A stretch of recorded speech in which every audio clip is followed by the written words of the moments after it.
Hi, everybody. Dr. Joan Ifland here. Thank you so much for coming to this presentation. I care about you so much, and the material that I have to share today, it's a little disturbing, but I think it's going to help you a lot.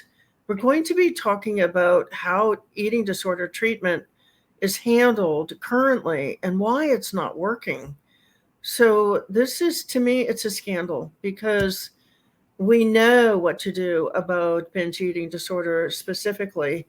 And we know that a very gentle, slow process of introducing abstinence, in other words, just slowly and respectfully, and as you're ready, eliminating the foods that are causing the overeating.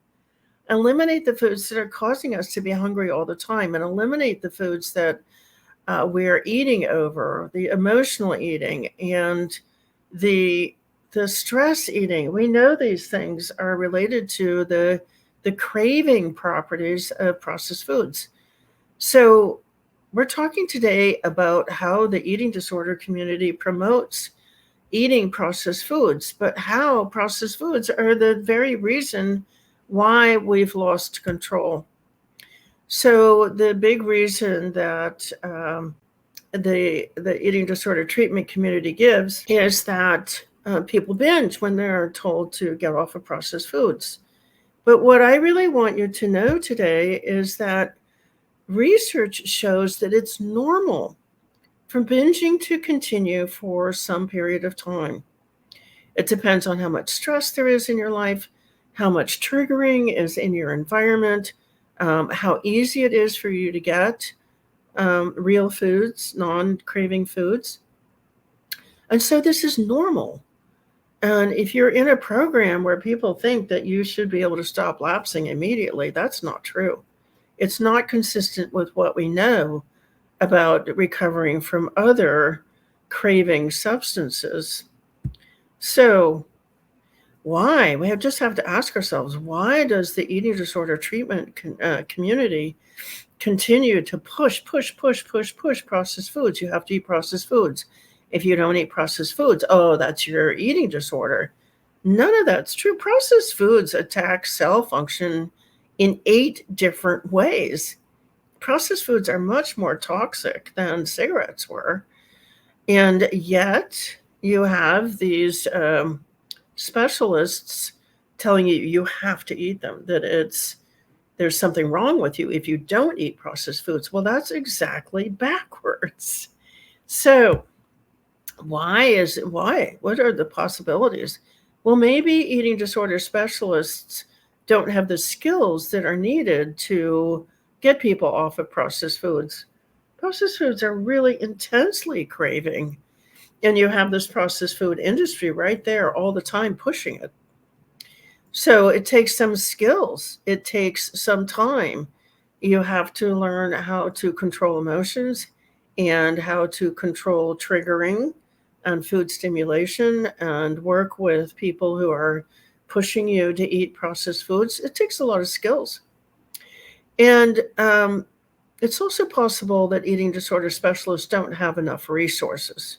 So here in our programs, you can talk to somebody almost 24 hours a day, either in our Facebook group or in our messenger groups or live. We're live on Zoom 15 hours out of every 24. And another possibility is that dietitians represent the processed food industry. And so obviously they want to maintain consumption of processed foods. And they've been trained to say that, oh, if you don't want to eat processed foods, that there must be something wrong with you. They're just protecting a market. Okay, so what do we need to do differently? We need to provide an environment that protects you from food stimulation. We need to provide you with an environment that protects you from stress. And that's what we have done on our online programs. You don't have to travel for treatment. You can just come to our peer support community, and it's very easy to get to. You can listen to it on your phone or from your laptop or your tablet or anywhere. So recovery skills, things you've got to learn how to make food, how to store food, how to buy food without being triggered. You have to learn how to soothe emotions and avoid stress. And of course, find a loving community that is very, very patient and understands that it takes time to build the skills that we need to get rid of these terribly craving processed foods. All right, so our programs, the ARC is our reset community, and it's on 15 hours a day on Zoom. You get 2 emails a day. You get an advocate. You get somebody to talk to who gets to know you and really cares about you. You get access to our big video library where you can find out the science of what has happened to you and why you do what you do and what works actually to make it stop. And you get, of course, the ARC Facebook group. You get a daily podcast, and that you're just surrounding yourself with this gentle, kind, compassionate, but science-based. I am a PhD doctor and I know the research. So when I offer you something, I'm offering you an idea that comes from research. It's not just some random idea that worked for somebody else and couldn't possibly work for you. So it's successful. All right, so here are your do's. Do be patient with yourself. Stopping binging takes time.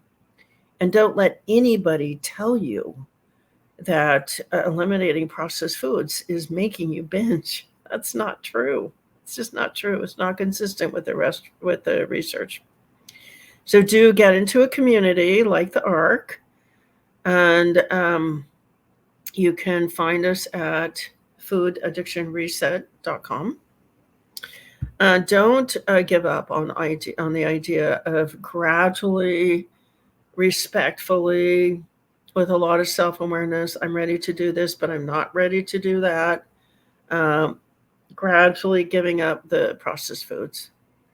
They're toxic. We have the research. They hurt cell function in 8 ways, which is kind of the fun of this, because when you get off of them, your mental and your emotional and your physical being is so much better. Like things that you thought you were going to have for the rest of your life just kind of fade away. So please, my other don't is don't let anybody talk you into eating processed foods. Please, please, please. They hurt cell function in 8 ways. All right, so do visit us at Food Addiction Reset. And if you ever had an idea about helping another person, we have an incredible training program, Food Addiction Recovery Advocate, and I would like to meet with you. You just touch my heart if you want to help the next person. So go to foodaddictionrecoveryadvocate.com and book an appointment with me. I'll see you there. Thanks so much for coming today. And just know none of this is your fault. These are tobacco strategies when the tobacco companies bought Kraft, Nabisco, and General Foods. And this is not your fault. It's not your fault that you gained the weight.